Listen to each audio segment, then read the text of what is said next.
यात्राएं निकाल रहे हैं। इस बार की यात्रा बड़ी है, लेकिन हमने पहले भी यात्राएं निकाली हैं और उनसे बहुत कुछ सीखा और समझा है। पहले के ज़माने में, आज से 50 साल पहले, 100 साल पहले, 500 साल पहले गाय पर कैसे काम होता था, उसके ऐतिहासिक साक्ष्य भी देखे हैं। और हमसे जो लोग गाय लेकर गए विदेशी, वो लोग आज कैसे काम कर रहे हैं, ये भी मैंने जानने की कोशिश की है पिछले कुछ 2 सालों से।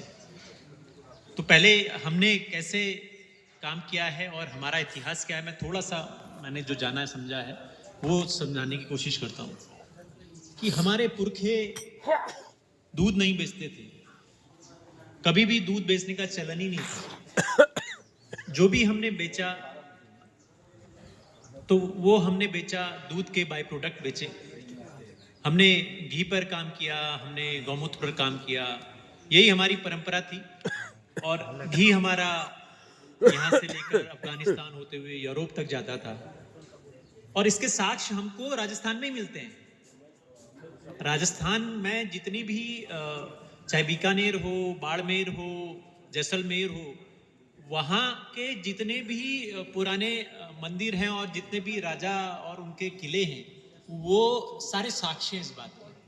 आप अगर बाड़मेर के पास जाएंगे तो एक किराड़ू का बहुत ही मतलब अद्भुत मंदिर है, विश्व प्रसिद्ध मंदिर है। उसकी वास्तुकला देखेंगे तो हैरत में पड़ जाएंगे कि आज से हजारों साल पहले, सैकड़ों साल पहले ऐसा अद्भुत मंदिर बन कैसे सकता है, उसके बारे में कल्पना नहीं कर सकता आज का कोई भी इंजीनियर कि ये कला हम कर सकते हैं। इतना वैभवशाली वो मंदिर था, बहुत मतलब वो पूरी एक रियासत थी। मंदिर नहीं आज तो, क्योंकि मंदिर के अवशेष बचे हैं, लेकिन वहां पूरी सरकार चलती थी।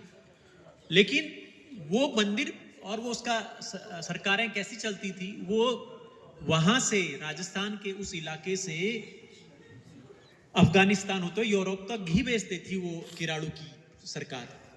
और उस घी को बेचने के बाद वो पूरा वैभव, सोने चांदी हीरे जवाहरात उस रियासत में आते थे किराड़ू में।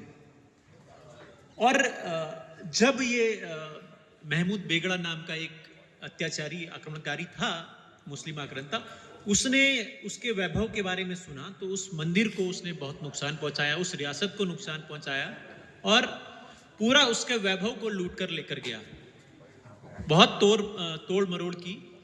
और जब वो मंदिर स्थापित नहीं रहा तो धीरे धीरे कई किंवदंतियां बन गई और उसे एक भूतिया मंदिर के रूप में कुप्रचलित कर दिया गया। आज भी वो मंदिर उसी बहुत बुरी कंडीशन में रहता है, हालांकि भारतीय पुरातत्व विभाग उस पर काम करता है। तो मैं बताने की कोशिश कर रहा हूं कि एक शहर था, एक राज्य था जो गौ आधारित उत्पाद के दम पर वैभवशाली था।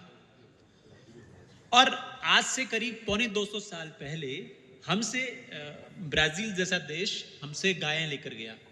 पहली बार लाइव शिप से 6 महीने में शिप वहां पहुंचता था ब्राजील, तो वहां लेकर गए वो लोग।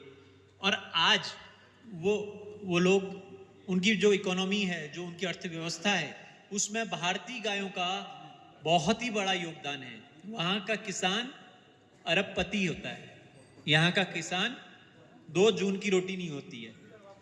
तो उन लोगों ने हमारी गायों पर काम किया, बहुत काम किया और उनके वहां से 40 और देशों में हमारी गायें गई।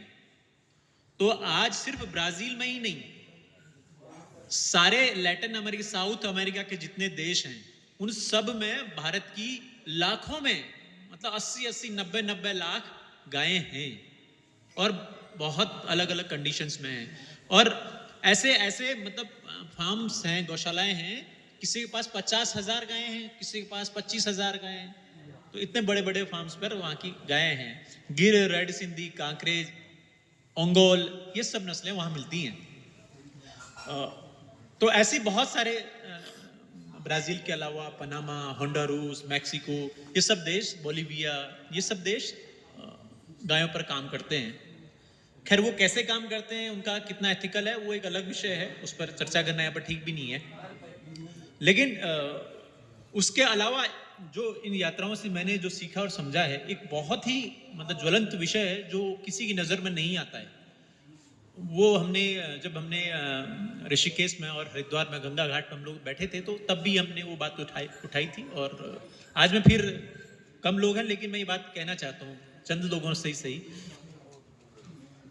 आज हमारे परिवार में हमारा बच्चा कोई भी अगर छोटी सी सिटी में भी, बड़ा मेट्रोपॉलिटन नहीं कह रहा हूँ, छोटी सी सिटी में भी अगर बच्चा स्कूल में पढ़ता है तो उसको पता नहीं होता कि भारत, हमारी गाय, गौ माता हम किसे कहें, गाय क्या है, ये क्या होगी, उसको पता नहीं है। और वो जब बड़ा होता है तो फिर तो वो अनजान ही रहता है। तो गाय है क्या, अगर वो उसको बुक कहीं किताब में गाय की परिभाषा है तो उसको एक एचएफ या जर्सी गाय फोटो में दिखाई देती है, स्पॉटेड, इस तरह की गाय गाय है। तो हमें सबसे पहले संपूर्ण रूप से हमारी शिक्षा व्यवस्था में परिवर्तन की जरूरत है।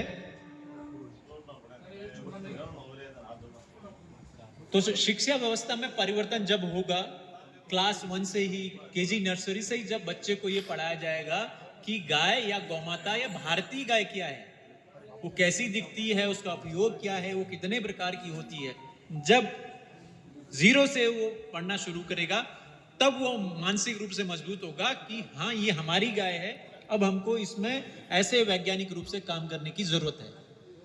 तो आज जब हमारी आधार